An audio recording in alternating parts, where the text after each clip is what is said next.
Lori here. I'm here to do my book haul for the month of June. And this is also going to announce my book buying ban. I do not need to buy any more books. The only exclusions to this is going to be Owl Crate, which I get every month, and also two books that I will be buying. One is Warbringer by Lee Bardugo that comes out the end of August, and one is um, Lucky in Love by Casey West. So I would definitely will be purchasing those, and most likely Dark Duet, but I think I might just get that on my Kindle because it's a ebook. This does not also include ebooks, it's just physical books. I'm going to give myself a goal. I'm going to read 30 books, physical books in my room before I can let myself buy any more, and all other books minus a few or Owl Crate and that Wonder Woman will probably be ebooks. But I want to do my haul because I have been shopping this week and got some stuff from some blogging sites, and I just wanted to talk about them. The first two books I don't have physical copies of, but I did get from Entangled Teen, was part of the Forever series by Melissa Chambers, and one is Falling for Forever, and the first book in the series, and I will be reviewing those on my blog next week. I really love the second book, and I'm adoring the first book, and I will definitely be doing a review about those, but I just wanted to mention those and let you know that my thoughts are coming. And then the first book I'm going to talk about, I think I did this in a previous haul, but it's The School of Good and Evil by Shoma Chasmi.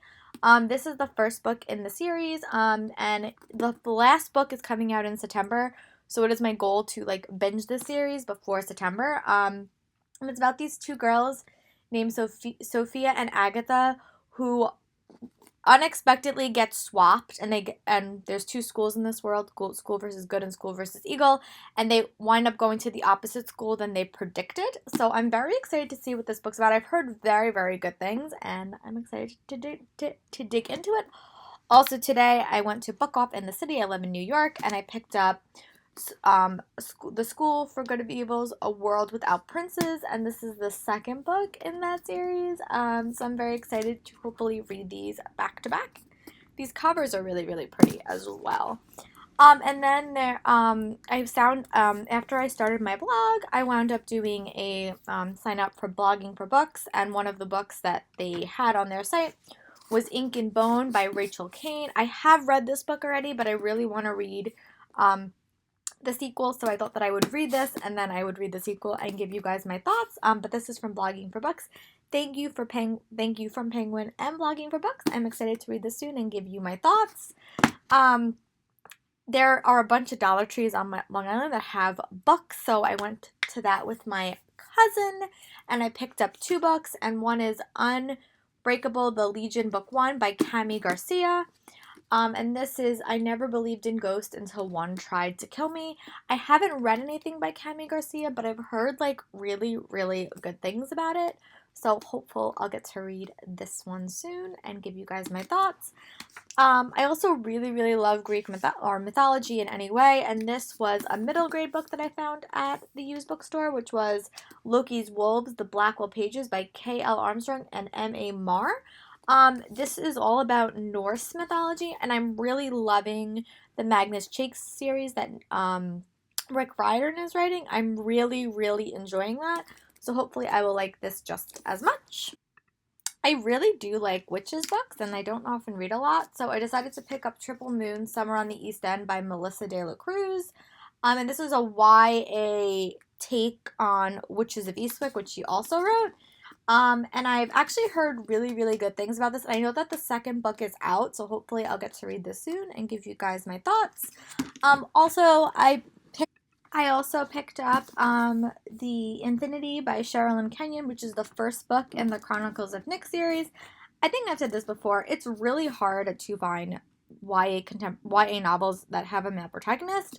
So whenever I find them, I decide to pick them up. And this, I have seen this series everywhere, but finding book one has been really, really hard. So when I saw it at Book Off, I just had to get it.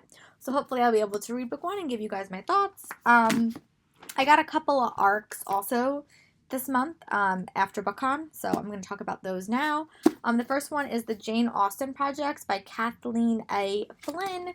And this book actually is already out. It came out in May.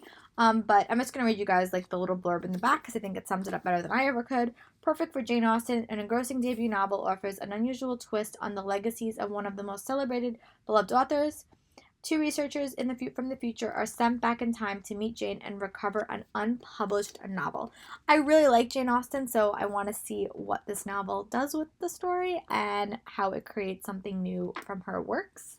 Also, if you've been living underneath a rock, you also know that it's the 20th year anniversary of the publishing of Harry Potter and the Sorcerer's or the Philosopher's Stone in England. So they came out with these beautiful house editions. I am a Hufflepuff, so I obviously got the Hufflepuff version. I just love these pages, and I'm actually Pottermore did start like an official book club, and me and my friends are going to follow that. So we're also going to be going, having discussions on the site, but we're also going to be having personal discussions every month, and we are starting with Harry Potter and the Philosopher's Stone, and I'm really, really enjoying rereading this so far. It's been so much fun. And I also, I went shopping with my friend Sarah today. We did yoga, and we went book shopping, and we also wound up swapping some books because we had multiple copies of a couple of them. So I gave her one of my Sarah Dessens, and she swapped me Wires and Merves by Marissa Meyer, which is a graphic novel which follows Aiko, who's an android in that series, and I was so excited to get this. I've actually always wanted to read it, but just did not wind up buying it. So I'm very excited to read this, and I know that the second installment is coming out soon. This is a book I've already bought. My books all fell. This is a book that I've already bought. I've already read. But it's Simon versus the Homo Sapien Agenda by Becky Albertalli. I just read The Upside of Unrequited by Becky Albertalli, and I really just wanted to have this on my shelves. The movie is coming out in March, so I'm definitely going to reread it before March. But I also would highly recommend that if you have not read this series and you are afraid of being spoiled, I would highly recommend that you read it quickly, because there is a massive spoiler out in the atmosphere, and I don't want you guys to get spoiled. This is the type of novel that you really should experience without knowing the big secret, so I highly recommend either you read it now or you just don't watch any of the promotional material, because you probably will be spoiled. I also picked up an arc of a book that I did not find at Comic-Con, and I was like so upset, but it's The Unlikelies by Carrie Firestone. Last year I read her book called The Loose Ends List, and I really, really liked it. And this is a girl about Sadie who, I'm just gonna read you guys the little summary. 5 good teens embark on a summer of vigilante good Samaritism in a novel that's part The Breakfast Club, part the distributable history of Frankie Lauder Banks, and is utterly captivating. So I'm so excited to read this book and give you guys my thoughts. I love the ice cream cones on the cover. It's just great.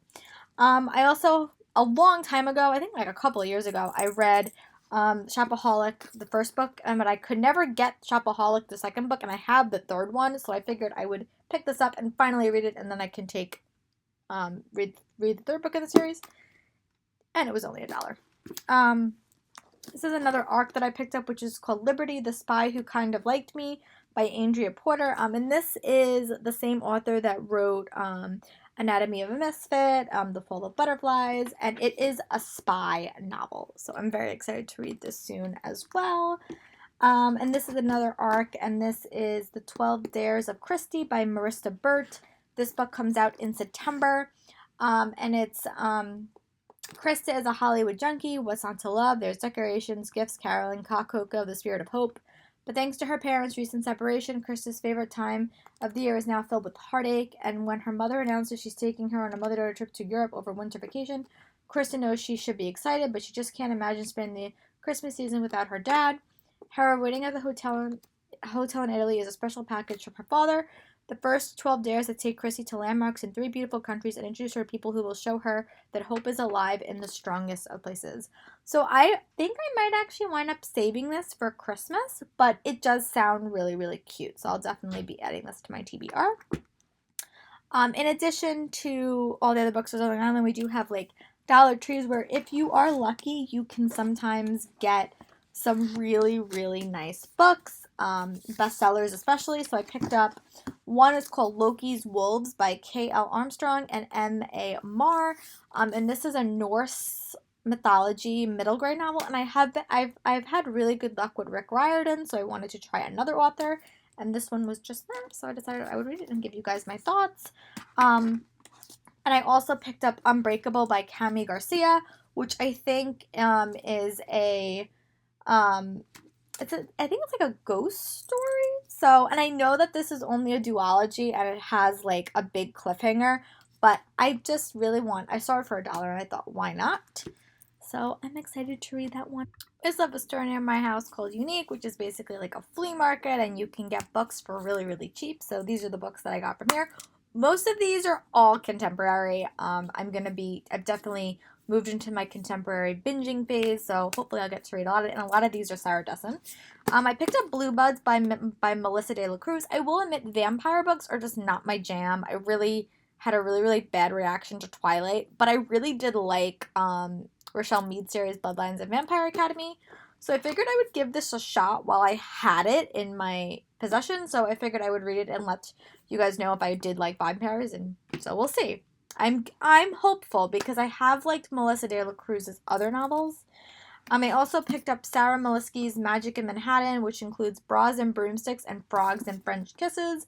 And I'll read you guys the back. In Bras and Broomsticks, 14-year-old Rachel learns the outrageously unfair fact that yes, magic exists, but she's not the one who's a witch. Miri, her younger sister, is, which I think will be really, really fun. And I wanted to read something by Sarah Milisky for a while, and this just popped. And I love bind-ups because they're cheap, and you can get 2 books for the price of 1.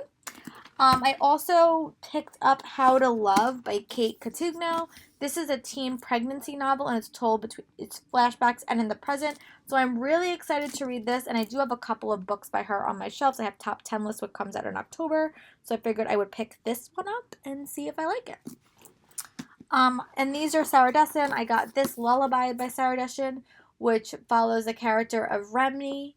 So I'm excited to read this by Sarah Dessen. I have a couple of on her shelves, but I have been steadily collecting them. I also picked up Sweethearts by Sarah Zarr. And this is about 2 kids, Jennifer and Cameron. They were friends for a while, and Cameron suddenly goes missing. But when Cameron comes back, it kind of turns Jen's life upside down. I also picked up Going Vintage by Lindsay Levitt. And this is about when Mallory's boyfriend cheats on her. She winds up blaming the internet, and she winds up deciding to go vintage in reference to her life. And this just sounds like a super cute contemporary, so I hope to read it soon. And I also picked up The Truth About Forever by Sarah Dessen, and this follows Macy and Jason, and she winds up meeting someone who kind of sends her summer on its side. So I'm definitely excited to read all these books. This is the start of my book buying ban, and I'm just going to try to keep up to date with it and try to read 30 books so I can get some of these out and give them to friends or just sell them back or get rid of them. But I hope you guys liked my haul. Let me know what book I should read first in the comments, and I'll talk to you guys later. Bye!